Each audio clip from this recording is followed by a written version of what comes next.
oculares en dos etapas de la vida muy importantes, en la niñez y en la vejez. O sea, en la niñez, a una etapa muy temprana de la vida, y después de los 60 años, o sea, en la tercera década de la vida, el tumor maligno del adulto más frecuente de oftalmología.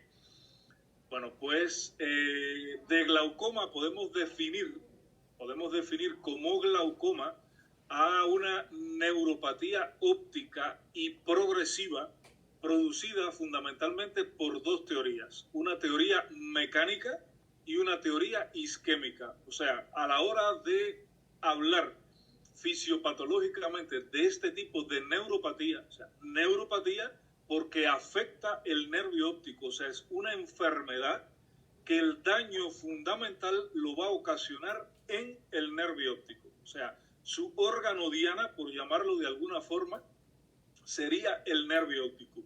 Vamos a ver qué daños va a producir en el nervio óptico este tipo de neuropatía, que repito, en su fisiopatología se invocan dos teorías, una teoría mecánica y una teoría isquémica. Ahora, desde el punto de vista de la clasificación, lo podemos clasificar, valga la redundancia, en glaucoma primario de ángulo abierto. Y se representa siempre con esas siglas, GPAA, o glaucoma crónico simple, como también se le conoce. Incluido dentro de este tipo de glaucoma, el glaucoma de tensión normal. O sea, hay un número de personas, un número determinado de personas que van a sufrir de glaucoma, pero sin embargo van a tener su tensión ocular normal. En ellos primaría entonces la teoría isquémica, no la teoría mecánica. Dentro de un momentico vamos a ver qué invoca la mecánica y qué invoca la teoría isquémica. También está el glaucoma de ángulo estrecho, o sea, el ángulo iridocorneal, que es el ángulo que se forma entre el iris y la córnea. Normalmente, cuando hacemos la gonioscopia, vamos a ver todas las estructuras que conforman ese ángulo. Ese ángulo se considera un ángulo abierto. Ahora, cuando por una situación determinada ese ángulo disminuye la amplitud, o sea, hay una disminución en la amplitud de la cámara anterior y por consiguiente del ángulo iridocorneal, pues aparece entonces el glaucoma de ángulo estrecho, que ocupa aproximadamente un 12% del total de los casos de glaucoma. Está también los glaucomas secundarios, o sea, la hipertensión ocular, la neuropatía que se produce secundariamente a otras afecciones oculares o a otras afecciones sistémicas que van a cursar con hipertensión ocular. El glaucoma puede ser secundario, por ejemplo, a las uveitis. Hay uveitis que cursan con hipertensión ocular. Pues el glaucoma puede ser secundario también a la catarata, o sea, la esclerosis del cristalino. Cuando el cristalino se esclerosa, se opacifica y comienza a aumentar de tamaño, pues va a inducir la aparición de una hipertensión ocular, o sea, de un glaucoma. Hay otras enfermedades oculares que cursan con hipertensión ocular, como puede ser la retinosis pigmentaria, que es un tipo de distrofia de retina relativamente frecuente en algunas latitudes y que por lo general las personas sufren también de glaucoma secundario. Este tipo de glaucoma ocupa aproximadamente un 30% del total de los casos de glaucoma. Y bueno, también está el glaucoma congénito. El glaucoma congénito es el que aparece desde el nacimiento o en los primeros 6 meses de nacida la persona. Es un glaucoma que no es tan frecuente como el resto de los glaucomas, solamente ocupa aproximadamente un 3% del total de este tipo de neuropatía, pero sí es importante aclarar que cuando aparece es un glaucoma de una evolución bastante tórpida, que es el responsable de la pérdida visual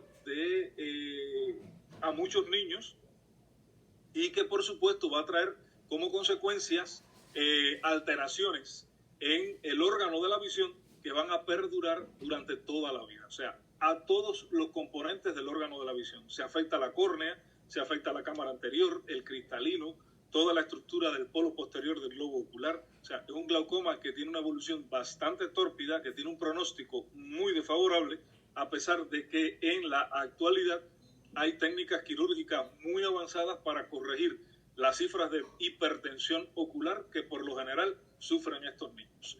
Y en quinto lugar aparece un tipo de glaucoma en negrito y subrayado, que es el cierre angular agudo, o lo que pueden ver en la literatura como CAA, o glaucoma agudo, como también se le denomina, pero que, como les acabo de decir hace un momentito, no produce disminución lenta y progresiva de la visión, sino todo lo contrario, disminución brusca de la visión. Por lo tanto, eso lo vamos a estudiar la próxima semana. Ahora, en la incidencia, bueno, pues se dice que entre un 55 y un 90% de los casos de glaucoma, el glaucoma primario de ángulo abierto es el más insidioso. O sea, aparece por lo general sin síntomas acompañantes, es en las primeras etapas del desarrollo de la enfermedad, va a estar asintomático hasta en etapas avanzadas de la enfermedad que va a comenzar a aparecer los síntomas. El aumento de la presión intraocular por lo general no produce dolor ni molestias oculares, y en las primeras fases la pérdida del campo visual no es perceptible por el paciente, a menos que sea una persona que tenga una profesión que requiera de una calidad visual muy exquisita, y bueno, pues las personas se comienzan a dar cuenta que su campo visual, que su calidad visual no es la misma. Acude a un servicio de oftalmología para un chequeo rutinario y ahí es diagnosticado con glaucoma crónico simple o glaucoma primario de ángulo abierto. Es una de las principales causas de ceguera prevenible, y la muerte celular se debe fundamentalmente a dos teorías: a el incremento de la presión intraocular, que no es más que la teoría mecánica, y a una mala perfusión sanguínea a la cabeza del nervio óptico o disco óptico o papila óptica, que no es más que la teoría isquémica. O sea, en la teoría mecánica, la presión que ejerce la tensión intraocular sobre la cabeza del nervio óptico es la responsable del daño, de la muerte axonal, o sea, de la muerte neuronal en la cabeza del nervio óptico por esta compresión que ejerce la tensión ocular. Sin embargo, en el caso de la teoría isquémica, pues se debe a el poco flujo sanguíneo que llega a nutrir el nervio óptico, y por lo tanto la muerte celular en este caso no se va a producir por aumento de la presión intraocular, sino por una mala perfusión sanguínea en la cabeza del nervio óptico o en el nervio óptico de forma general.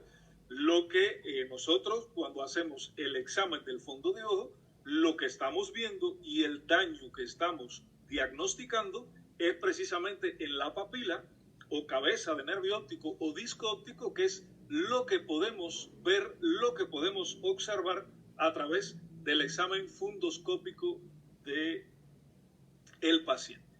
Ahora, existen una serie de factores de riesgos importantes a la hora de hablar de glaucoma. En primer lugar, el nivel de la tensión ocular. O sea, a una mayor tensión ocular, más es el daño para producir, o sea, el daño que se produce en el nervio óptico y en general en las estructuras oculares por esta enfermedad. La edad.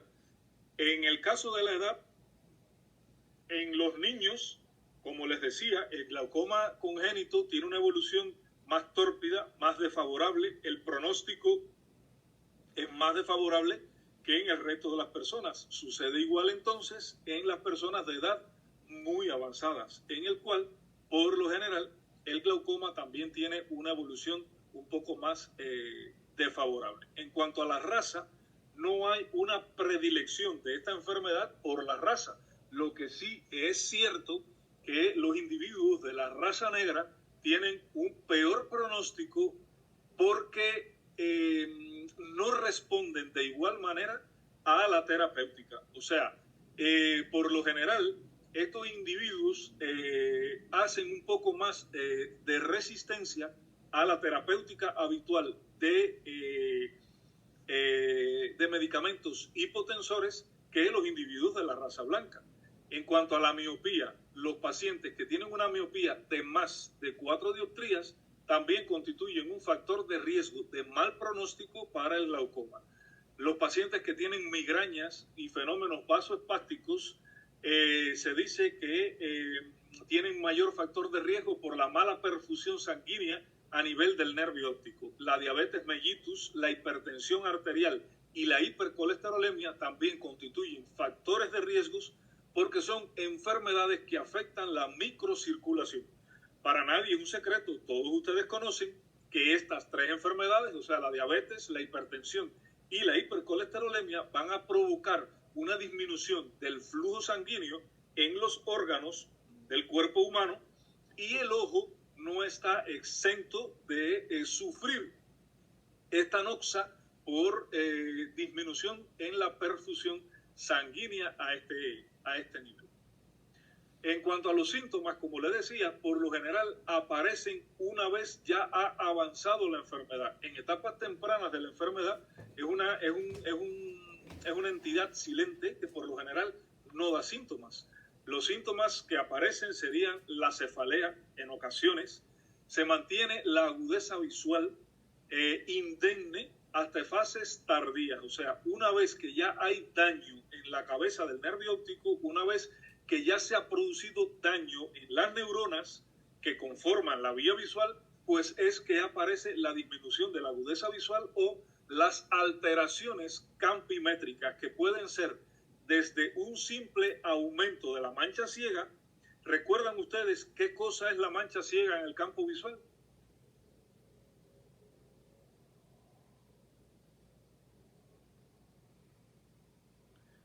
Pregunto, ¿qué cosa es la mancha ciega en el campo visual? Cuando hablamos de mancha ciega en el campo visual, ¿a qué nos estamos refiriendo?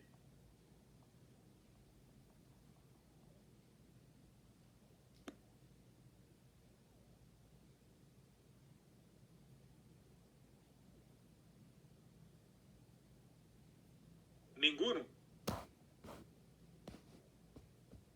Ao ponto de menor visão? ¿Al? Ponto onde ¿Qué a es lo que visão ela tem representa? agudeza menor? ¿Qué representa la mancha ciega? O sea, ¿qué cosa es, qué estructura representa la mancha ciega en el campo visual?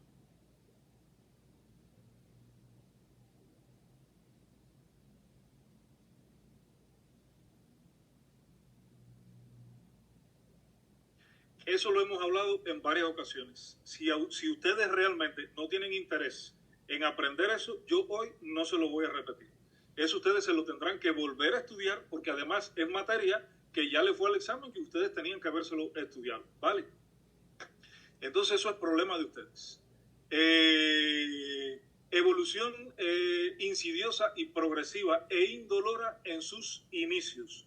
Bilateral por lo general, o sea, el glaucoma es una enfermedad que es bilateral. No hay persona que tiene un glaucoma primario de ángulo abierto, que es el que estamos hablando, unilateral. No, la persona que tiene un glaucoma primario de ángulo abierto lo tiene en ambos ojos, ¿vale? Entonces, es bilateral, aunque por lo general es asimétrico. O sea, lo que sí suele suceder es que en un ojo avanza un poquito más que en el otro. Entonces, ¿cuáles son los signos que vamos a explorar en un paciente con aumento de la tensión ocular? Bueno, precisamente eso, la hipertensión ocular. O sea, va a haber un aumento de la tensión ocular, vamos a observar el estado de la papila, la cual va a tener una excavación aumentada, y en el campo visual va a haber desde un aumento de la mancha ciega hasta una amaurosis total. O sea, la amaurosis no es más que la ceguera. O sea, la pérdida total del campo visual. Puede pasar desde el aumento de la mancha ciega, como les decía, a defectos arciformes. Arciformes son defectos arqueados del campo visual. Puede haber cuadrantanopsias, puede haber hemianopsias, tanto derecha o izquierda como superior o inferior, que son las conocidas como hemianopsias altitudinales. También puede haber una reducción concéntrica del campo visual hasta, como les decía, una amaurosis total o una pérdida total del campo visual. Aquí están los daños que se producen fundamentalmente por aumento de la presión intraocular, o sea, la presión intraocular anormalmente elevada. Va a dañar los axones con adelgazamiento del anillo neuroretiniano. O sea, el anillo neuroretiniano es la parte del nervio óptico que va a quedar por fuera de la excavación y hasta el borde del nervio óptico. O sea, normalmente en el nervio óptico, ahora vamos a ver unos dibujos de el nervio óptico o papila, no hay excavación. Los vasos sanguíneos nacen desde el centro del nervio óptico. La arteria central de la retina con sus ramas nasal superior, temporal inferior y nasal inferior. Y la vena central de la retina con sus ramas de igual nombre. Ahora bien, cuando hay un daño, ya sea mecánico o isquémico, aparece un hundimiento del centro del nervio óptico con una palidez a este nivel que conocemos con el nombre de excavación. A medida que la excavación aumenta, va a ir rechazando los vasos sanguíneos hacia su sector nasal. Y el espacio de nervio que va quedando entre el reborde de la excavación y el borde del nervio óptico, eso es lo que conocemos como anillo neuroretiniano.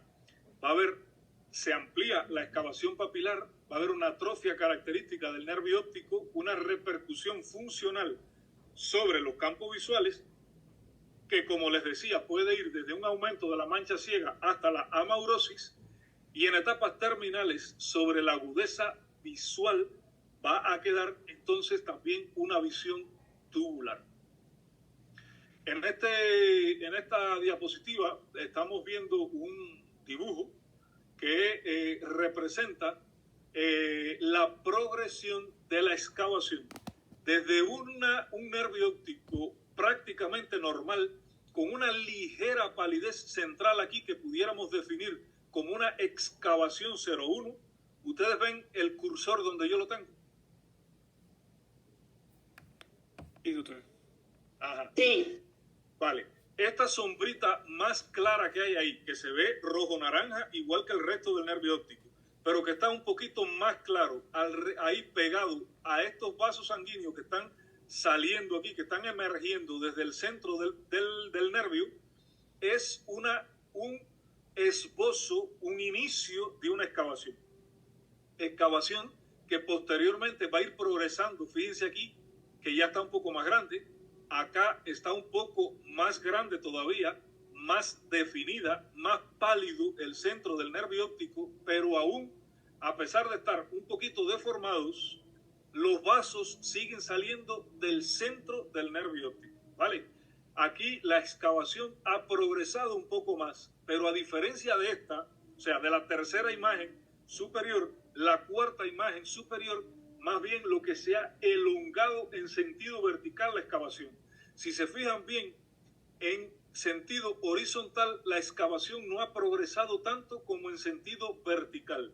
Eso es otra de las cosas que puede suceder en la progresión del glaucoma. O sea, que la excavación de un ojo, fíjense, si se percatan, esto es un ojo, la donde dice 0,1 es un ojo y donde dice 0,3 es el ojo contralateral de la misma persona, ¿vale?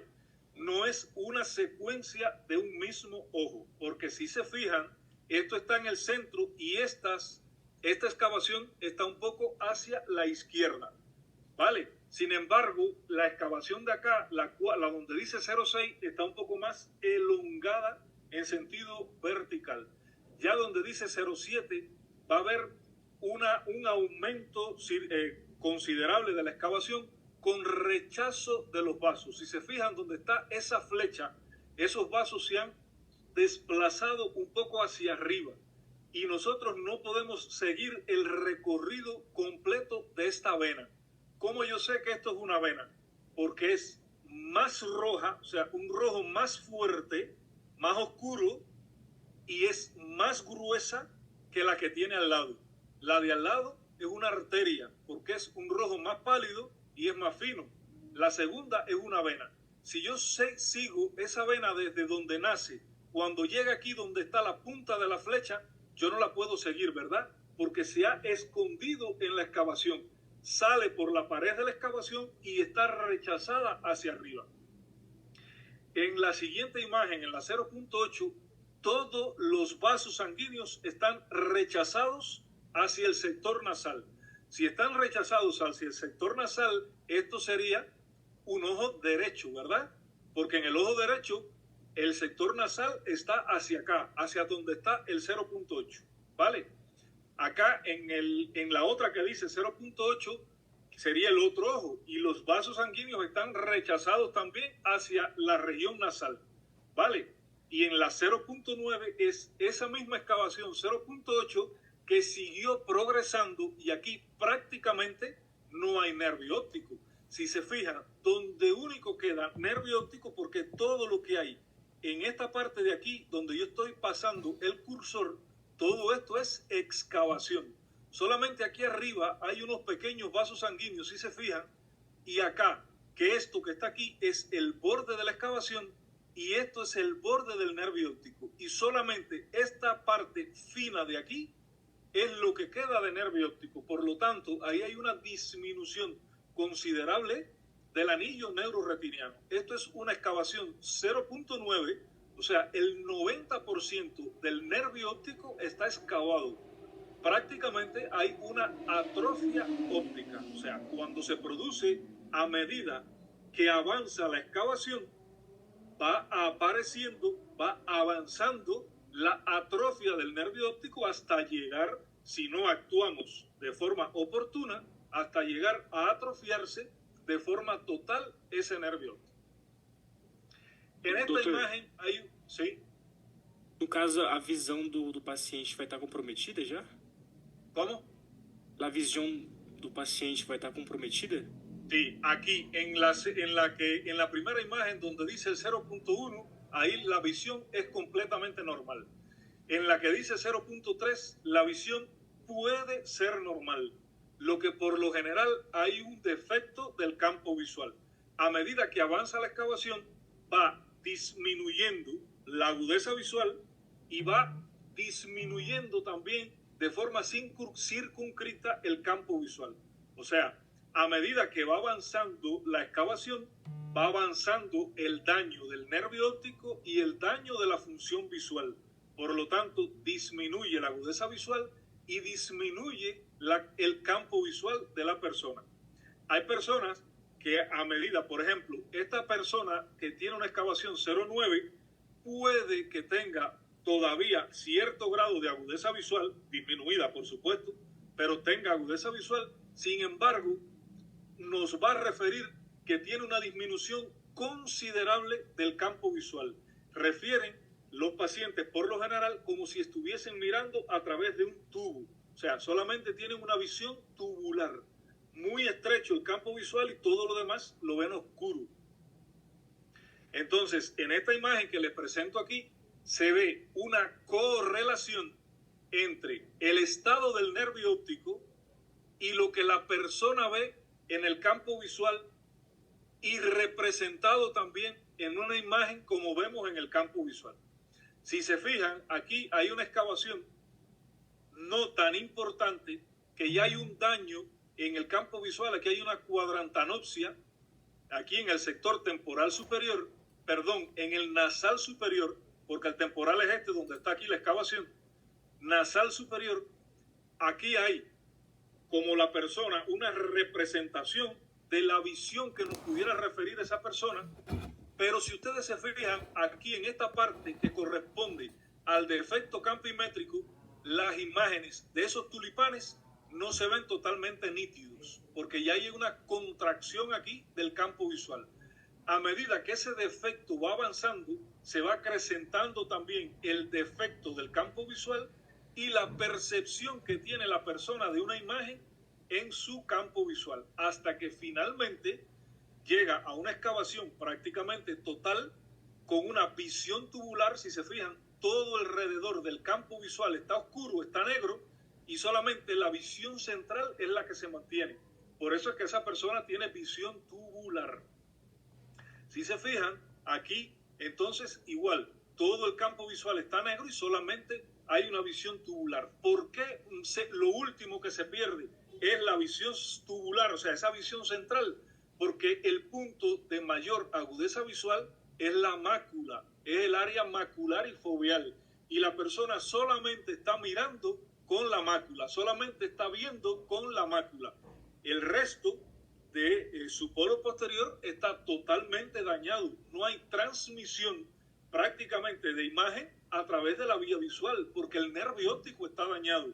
Y solamente al estar conservadas las fibras de la mácula, que llegan también, por supuesto, al nervio óptico, y eso es la única prácticamente forma de transmisión de la imagen desde los fotorreceptores hasta la corteza visual primaria. Aquí están los diferentes o algunos de los diferentes alteraciones del campo visual que pueden presentarse en un paciente con glaucoma, o sea, algunos de los hallazgos campimétricos en un paciente con glaucoma, con una hipertensión ocular. Ahora, ¿cuál sería la conducta? La conducta va a estar encaminada fundamentalmente a mantener la tensión ocular en niveles que no produzca daño a las fibras del nervio óptico. O sea, que por daño mecánico, o sea, que por compresión mecánica no va a dañar las fibras del nervio óptico. También actuar sobre los factores de riesgos si la persona tiene hipertensión arterial, si tiene diabetes mellitus, si tiene hipercolesterolemia o si tiene cualquier otra enfermedad que afecte la microcirculación. Hay que incidir sobre ese grupo de enfermedades para evitar que por teoría isquémica se produzca también un daño al nervio óptico. Y bueno, el tratamiento, ustedes deben saber los grupos farmacológicos que contamos para hacerle frente a esta enfermedad. O sea, están los beta bloqueadores.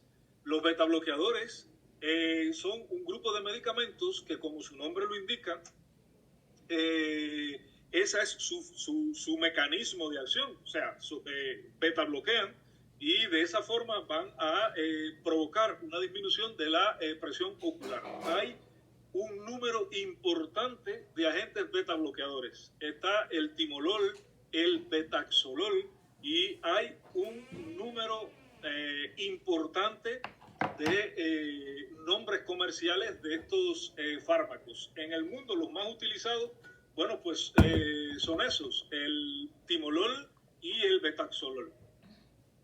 También están los parasimpáticos miméticos, como es el caso de la pilocarpina, aunque la pilocarpina está prácticamente en desuso, solamente se deja para el que vamos a ver la semana que viene, o sea, el glaucoma de ángulo cerrado, o sea, el cierre primario angular agudo, porque la pilocarpina va a provocar una miosis. Y si yo a un paciente que por el glaucoma tiene disminución de la visión y tiene reducción del campo visual, yo le cierro la pupila, ¿qué le estoy ocasionando más con una miosis?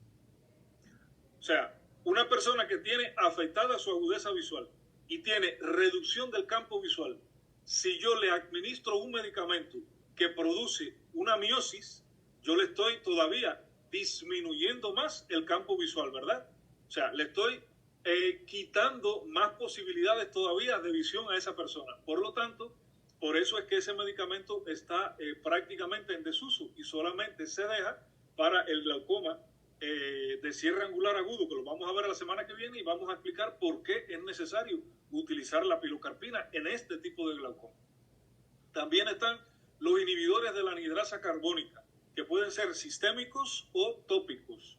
Aquí sistémicos, por ejemplo, está la acetazolamida, o sea, son en comprimidos y en inyectables, y en colirios, bueno, por la dorzolamida, el Trusot, son medicamentos que tienen muy buena acción sobre la hipertensión ocular. También están los agonistas adrenérgicos como el alfagán y las prostaglandinas como la réscula, el salatán, que ahí también, o sea, el salatán, por ejemplo, es el nombre comercial del genérico que se llama Latanoprost, pero le pongo el Salatán porque es uno de los nombres comerciales más utilizados en el mundo entero.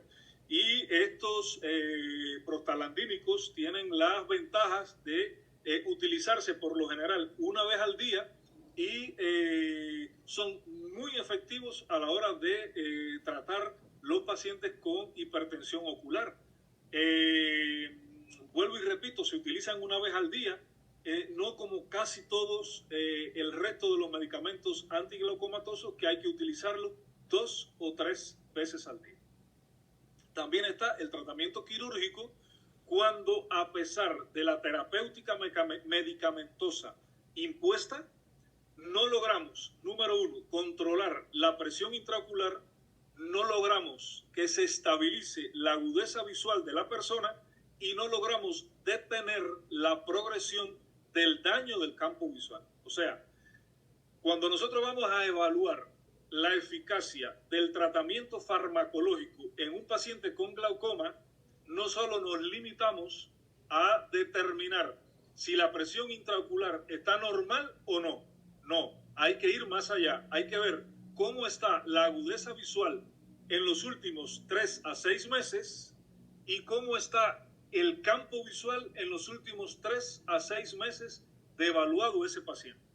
Si tiene la presión ocular alta, no está siendo efectivo el tratamiento. Ahora, si tiene la presión ocular normal, pero hay progresión en la afectación visual y hay progresión en la afectación campimétrica, tampoco está siendo efectivo el tratamiento y sería criterio de intervención quirúrgica, o sea, de pasar de un tratamiento farmacológico a un tratamiento quirúrgico. Hay diferentes técnicas quirúrgicas para la intervención de glaucoma, pero bueno, dentro de ellas las más utilizadas son la cirugía invasiva ocular, con o no colocación de válvula intraocular, y bueno, la menos invasiva es la láser terapia, aunque no todos los pacientes resuelven con láser. Hay criterios determinados para decidir dar o no láser a una persona que padezca de glaucoma. Pero bueno, esto no es contenido que les vaya a ustedes. Solamente saber que hay técnicas quirúrgicas, varias técnicas quirúrgicas para la intervención del glaucoma y solamente hasta ahí, ¿vale? Ahora bien, dentro de las enfermedades vasculares del globo ocular, hay algunas que van a provocar, sucede lo mismo, por llamarlo de alguna forma, que el glaucoma. Hay algunas que provocan disminución lenta y progresiva de la visión, como es la retinopatía hipertensiva o esclerohipertensiva, que es la misma, la retinopatía diabética y la toxémica, que las vamos a ver en el día de hoy, pero también hay otro grupo de enfermedades vasculares que van a provocar disminución brusca de la visión, que las vamos a ver más adelante. Sería la oclusión de la vena central de la retina y la oclusión de la arteria central de la retina. Pero bueno, eso, como les decía, lo vamos a ver más adelante. De la retinopatía hipertensiva, ustedes deben saber que es la enfermedad que se caracteriza por la degeneración retiniana a causa de la hipertensión arterial. O sea, para que una persona tenga para que una persona desarrolle una retinopatía hipertensiva, requisito número 1, la persona tiene que ser hipertenso. Una persona que no es hipertenso, bueno, pues no va a desarrollar, por supuesto, una retinopatía hipertensiva, ¿vale?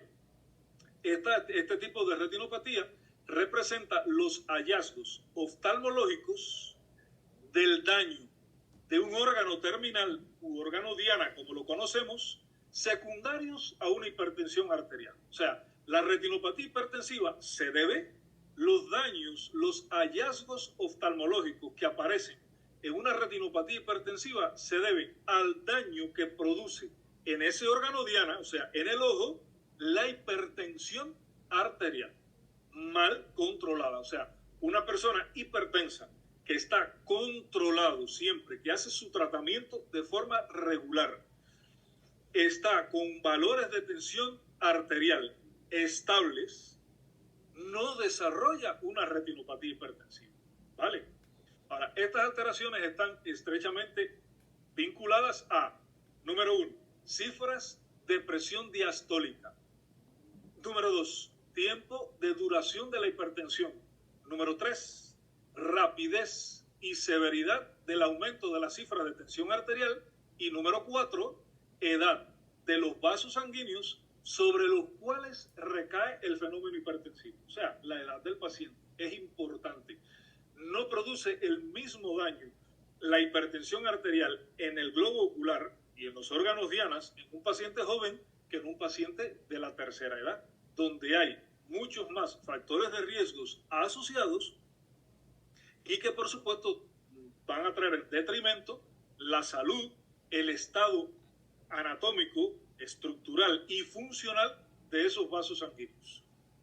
Aquí está en este cuadrito la clasificación de la retinopatía hipertensiva. Con esto le digo lo mismo que le dije con las diferencias de inyección ciliar e inyección conjuntival, de las diferencias entre conjuntivitis alérgica, bacterianas y virales. Este cuadro hay que aprendérselo. Hay que aprendérselo no solo porque sale muchas veces en el examen, no, hay que aprendérselo para la vida, porque ustedes van a ser médicos y como médicos tienen que saber clasificar la retinopatía hipertensiva porque ustedes van a tener que actuar sobre esa persona para prevenir, entre otros múltiples cosas, la ceguera de esa persona por retinopatía hipertensiva. Aquí está la clasificación con un poquito más detallada, con algunos ejemplos en los dibujos de los daños que va a ir ocasionando la retinopatía hipertensiva. Ahora, ¿qué yo le debo orientar al paciente? En primer lugar, al paciente hipertenso. En primer lugar, el chequeo periódico con nuestros profesionales de la salud. Permítame un segundito, por favor, disculpen.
Ya, discúlpenme.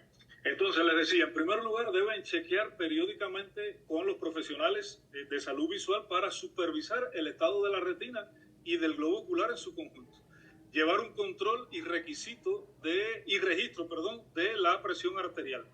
Reducir al mínimo los factores de riesgos que pueden alterar la tensión ocular, como por ejemplo el hábito de fumar, el consumo de alcohol, las bebidas con cafeínas y altas de azúcar refinada como los refrescos.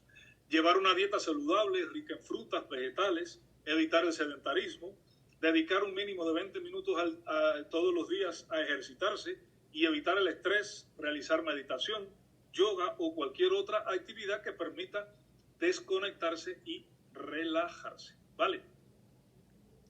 Ahora, el segundo tipo de retinopatía, la retinopatía diabética. La retinopatía diabética es una complicación ocular de la diabetes mellitus. Sucede igual que la retinopatía hipertensiva. O sea, aquí está causa-efecto. Causa diabetes mellitus, mal controlada. Efecto retinopatía diabética. Daño en el nervio óptico, daño en la retina, daño en el órgano diana, que es el órgano de la visión. ¿Vale? Es una complicación ocular de la diabetes mellitus y está causada por el deterioro de los vasos sanguíneos. Es una enfermedad, repito, igual que la hipertensión, que provoca daños en la microcirculación, daño en los vasos sanguíneos que irrigan la retina, el nervio óptico. El daño de los vasos sanguíneos de la retina puede tener como resultado que estos sufran una fuga de fluido o sangre. Si la enfermedad avanza, se forman nuevos vasos sanguíneos para tratar de suplir esa circulación que está defectuosa, pues el organismo comienza a formar vasos sanguíneos donde normalmente no había vasos sanguíneos, y eso se llaman vasos de neoformación. Prolifera el tejido fibroso en la retina, lo que trae como consecuencia que la visión se deteriore, que la pérdida visual empeore y que por supuesto la persona pueda llegar a la pérdida total de la visión. Y un grupo importante de complicaciones que pueden llegar incluso al desprendimiento de retina, a la atrofia óptica e incluso a la tisis bulbi. O sea, la tisis bulbi no es más que la máxima complicación de todas estas enfermedades, que es que el ojo deja de funcionar totalmente, para que me entiendan, para explicárselo de la forma más sencilla, deja de funcionar totalmente y comienza a consumirse, o sea, se comienza a involucionar, se comienza a ser un poco más pequeño y es inútil por completo su funcionamiento. ¿Cuáles son los factores de riesgo? Pues el mal control metabólico, la hipertensión arterial también es un factor de riesgo, las enfermedad renal, el embarazo, el consumo de tabaco, el colesterol alto, la raza afroamericana y los hispanos nativoamericanos, que también se dice que hay una mayor incidencia de la retinopatía diabética. ¿Cuál sería la evolución? De forma general, formación de microaneurismas, que no son más que dilataciones de los pequeños vasos que se rompen muy fácilmente. Ustedes deben haber oído mencionar los aneurismas, aneurisma cerebral, aneurisma de la aorta. Bueno, pues eso mismo sucede en el globo ocular, en la retina. Va a haber aneurismas de los vasos retinales. Aumento de la permeabilidad de los capilares de la retina con salida de líquido del interior de los vasos y la formación de depósitos en la retina, que son lo que conocemos con el nombre de exudados. Obstrucción de los capilares y arteriolas de la retina, lo que produce falta de oxígeno a los conos y a los bastones, con su posterior, por supuesto, muerte por apoptosis. Proliferación de los nuevos vasos sanguíneos y de tejido fibroso, por tratar de la deficiencia de oxígeno, formando nuevos vasos sanguíneos que son frágiles, que se rompen con facilidad y que conducen a nuevas complicaciones como hemorragias, etc. Contracción del tejido fibroso, hemorragias intraoculares y desprendimiento de retina por tracción. Y bueno, por último, el glaucoma neovascular, o sea, el glaucoma secundario, neovascular, glaucoma secundario a la formación de esos vasos sanguíneos de neoformación, o a esos neovasos como los conocemos. Aquí está la clasificación de la retinopatía diabética, que es otro cuadrito que deben aprenderse. Y bueno, igual que en la hipertensiva, aquí está con ejemplos en un dibujo de las principales alteraciones que se producen en los diferentes tipos de retinopatía. La conducta, bueno, el uso de medicamentos anti-VEGF, o sea, los antiangiogénicos, o sea, son medicamentos que evitan la formación de nuevos vasos sanguíneos. Estos medicamentos actúan bloqueando una proteína llamada factor de crecimiento endotelial vascular. Esto nada más para que lo conozcan. Esto ustedes no tienen que aprendérselo, ¿vale? La cirugía con láser y la vitrectomía cuando no se resuelve con la cirugía con láser. O sea, de esto ustedes aprenderse en la conducta, uso de medicamentos antiangiogénicos, cirugía con láser y vitrectomía, ¿vale? Y por supuesto, lo principal es la acción en los factores de riesgos. Y bueno, la retinopatía toxémica es exactamente la misma retinopatía hipertensiva, pero con el requisito que es el tipo de retinopatía que se presenta después de las 20 semanas de gestación. Evoluciona con los mismos hallazgos clínicos de la retinopatía hipertensiva y con la interrupción del embarazo regresa la retinopatía e incluso el desprendimiento seroso de retina que puede presentarse como complicación de este tipo de retinopatía. ¿Vale? Ahora, habíamos dicho que íbamos a hablar algo de los dos principales tumores malignos intraoculares que se presentan en el ser humano. En las primeras etapas de la vida, que es el caso del retinoblastoma, que es el tumor maligno, intraocular más frecuente en la niñez, es uno de los tumores malignos de forma general más agresivos y más metastizantes.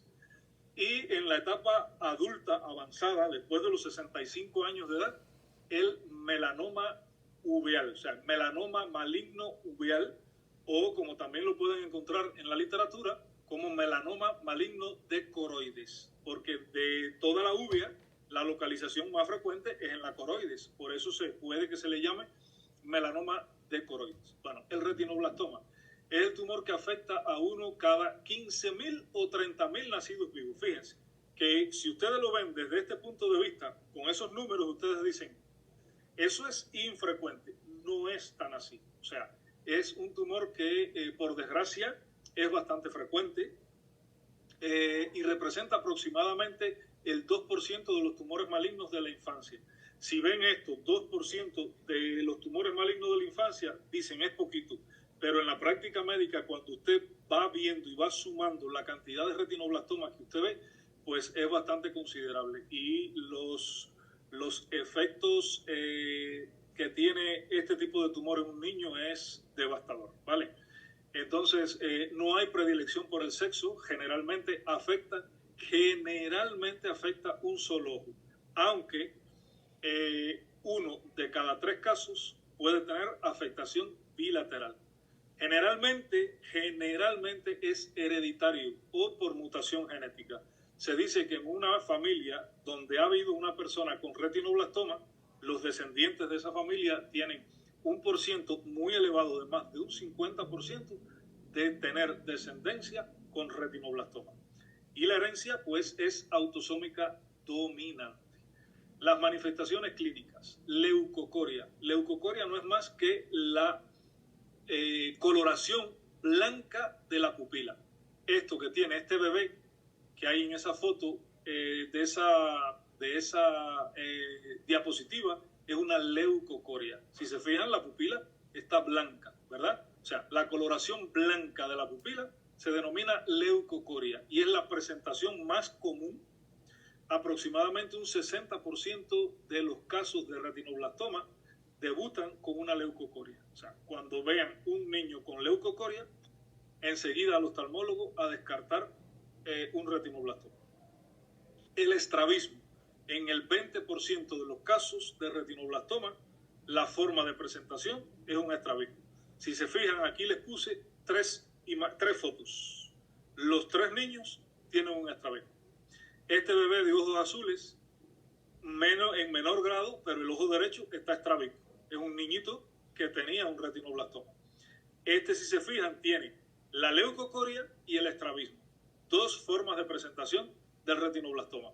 Una esotropia. Después, cuando hablemos de alteración de la posición de los globos oculares, vamos a estudiar estrabismo, ¿vale? Y este otro bebé tiene 3 de las formas de presentación de un retinoblastoma. Tiene la leucocoria, o sea, la pupila blanca, tiene un estrabismo, el ojo está desviado hacia afuera y tiene una proptosis. Si se fijan, miren el tamaño de este ojo y miren el tamaño de este. O sea, este ojo está protruido hacia afuera. El glaucoma secundario aparece como forma de presentación de un 3% de los casos de retinoblastoma, la pseudouveitis, la inflamación orbitaria y la proptosis. Son las manifestaciones clínicas y formas de presentación del retinoblastoma. A la exploración oftalmoscopia directa para ver la coloración de la pupila, oftalmoscopia indirecta con midriasis para poder examinar el fondo del ojo, ecografía, tomografía axial computarizada y resonancia magnética nuclear. Aquí vemos 3 ejemplos de exploración. Esta primera es una oftalmoscopia a distancia, o sea, una oftalmoscopia indirecta, perdón. O sea, estamos mirando el fondo de ojo con la pupila midriática y con una lupa de magnificación. Y aquí vemos el gran tumor que tiene este bebé, que no deja ver prácticamente el nervio óptico. Cuando el retinoblastoma o el melanoma de coroides está adherido, está pegado o encima del nervio óptico, eso es signo de mal pronóstico, de muy mal pronóstico, porque por el nervio óptico es por donde más metastizan estos tipos de tumores. Aquí en la de arriba, de la derecha, tenemos una imagen por resonancia magnética nuclear. Normalmente la resonancia se debe ver el globo ocular blanco. Y si se fijan, en el ojo izquierdo hay una masa de color oscura. Eso es un gran retinoblastoma que presenta ese bebé también. Y en la imagen inferior es una ecografía de modo B. La ecografía puede ser modo B, modo A. Esto es modo B, donde vamos a ver imágenes ecogénicas o ecolúcidas, y aquí vamos a ver una imagen de un retinoblastoma que por suerte no es tan grande, es único y está alejado del nervio óptico. Aquí no sé si tengo alguna otra imagen de un nervio óptico, creo que sí, pero para que ustedes vean cómo se ve el nervio óptico en una ecografía. O sea, aquí no se ve el nervio óptico, por lo tanto sabemos que está alejado del nervio óptico y eso es signo de buen pronóstico.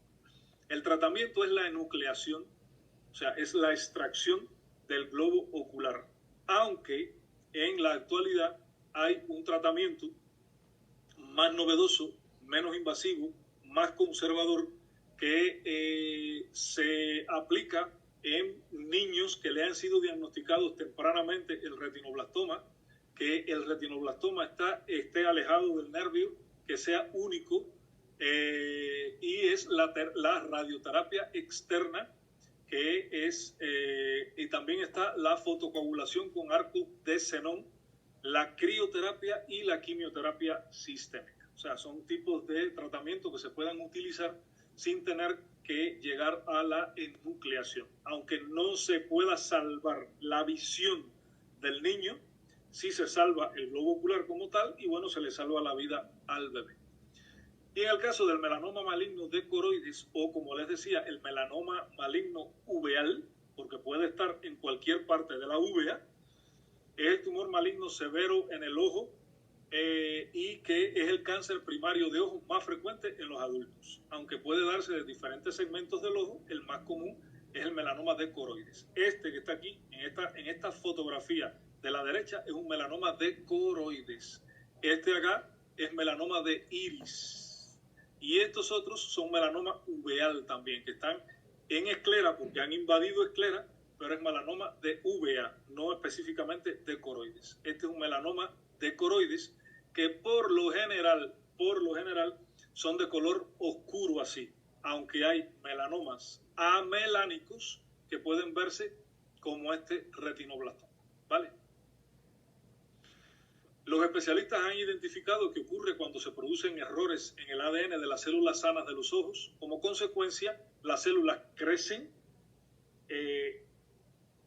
imparablemente, se multiplican sin control, acumulándose en el ojo y formando el melanoma. Factores de riesgo: color claro de los ojos, color de piel muy blanca, la edad avanzada, enfermedades de piel hereditarias como el síndrome del nevus displásico, la exposición exagerada a la luz ultravioleta y las mutaciones genéticas. Aquí están los síntomas, que es la pérdida visual, la sensación de ver destellos como luz o cuerpos extraños o partículas de polvo, la aparición de una mancha oscura en el iris y cambios en la forma de la pupila. Y bueno, la conducta, que al igual que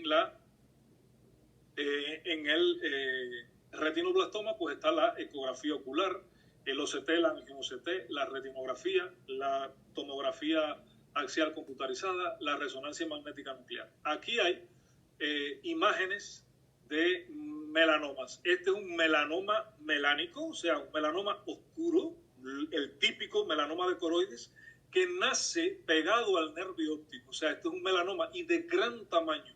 Este es un melanoma de muy mal pronóstico. Este que ustedes ven aquí es un melanoma amelánico, o sea, melanoma blanco.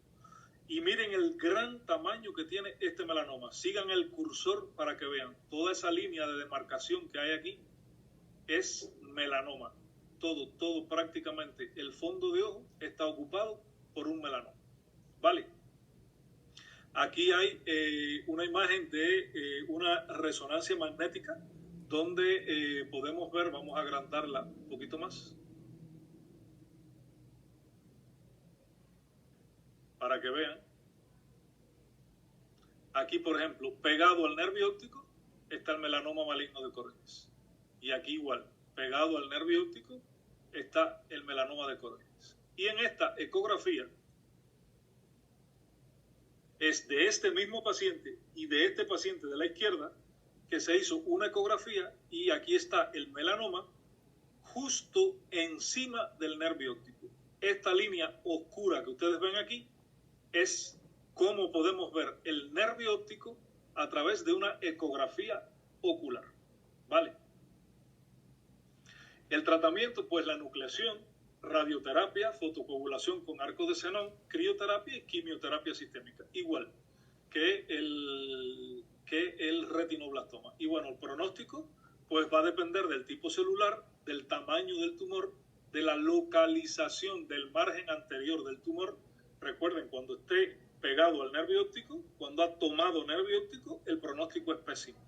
Grado de compromiso del cuerpo ciliar, que también es un lugar por donde metastiza con mucha frecuencia, y la diseminación extraocular. Cuando hay un melanoma maligno de coroides que se ha ido por fuera del globo ocular, o sea, que ha invadido órbita, realmente hay muy poco que hacer. Hay muy pocas probabilidades de que podamos salvarle la vida a esa persona. ¿Vale? Pues nada, chicos, esto es lo que traíamos para hoy. La actividad de síndrome de disminución lenta y progresiva de la visión. La semana que viene nos veríamos para dar continuidad a la asignatura. Y bueno, pues nos estaríamos viendo. ¿Vale? Muchas gracias por asistir.